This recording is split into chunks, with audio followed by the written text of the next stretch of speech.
Salut tout le monde, on se retrouve pour une nouvelle vidéo et cette fois-ci je vous ai préparé une liste de 30 faits confirmés pour GTA V. Ils ne sont pas tous forcément dans un ordre précis et les illustrations n'ont pas forcément rapport, alors ouvrez grand vos oreilles, c'est parti. La surface de jeu est 2 fois plus grande que Manhattan dans la vraie vie. Elle est aussi plus grande que GTA 4, GTA San Andreas et Red Dead Redemption tous réunis. Il y a plus de 80 000 lignes de dialogue dans le jeu.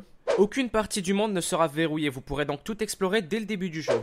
GTA V ayant coûté plus de 260 millions de dollars est le jeu le plus cher de toute l'histoire. On peut déjà compter plus de 2,5 millions de précommandes, ce qui à 60 $ le jeu nous rapproche déjà pas mal de la rentabilité. Le jeu se passe dans les jours présents, c'est-à-dire 2012-2013. Il y aura 3 personnages jouables dans le solo, sans compter celui du multi.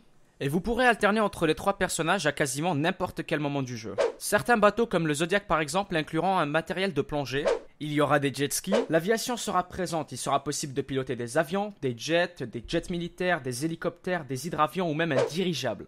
Les avions incluront un parachute. Cet opus sera la plus grande sélection de véhicules jamais vue dans un GTA. La roue de sélection d'armes de Red Dead Redemption sera utilisée dans GTA V. Ammunition sera de retour. Il sera possible de personnaliser les armes avec des chargeurs améliorés, des silencieux, des viseurs laser, des lampes et bien plus encore. Encore une fois, le jeu comptera la plus grande sélection d'armes jamais vue dans un GTA.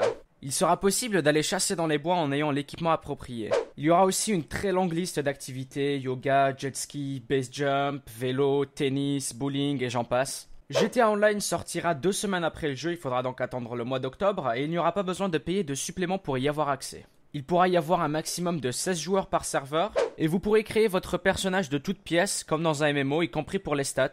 En arrivant dans le multi, vous n'aurez absolument pas d'argent, il faudra donc en obtenir en faisant les différentes missions. Il sera possible de faire des braquages, seul ou avec vos amis, et le leader décidera de combien d'argent il garde et combien il en partage. Le micro sera important dans le multi. En criant sur les civils dans les braquages, vous pouvez les intimider ou les faire aller plus vite. Encore avec votre micro, vous pourrez crier pour attirer ou plutôt détourner l'attention des civils. Vous pourrez acheter une assurance pour vos véhicules personnalisés afin de pouvoir les remplacer en cas de destruction. Vous pourrez aussi payer un mécanicien pour réparer vos véhicules ou vous en livrer quand vous en avez besoin. Il faudra très souvent déposer votre argent dans le guichet le plus proche car quand vous mourrez, vous laissez une partie de votre fortune à terre. Et pour finir, le multi aura les mêmes graphismes que le solo, à l'exception près peut-être des voitures qui auront un tout petit peu moins de détails en multi. Now the shit's about to kick off, this party looks whack. Let's take it back to straight hip-hop and start it from scratch. I'm about to bloody this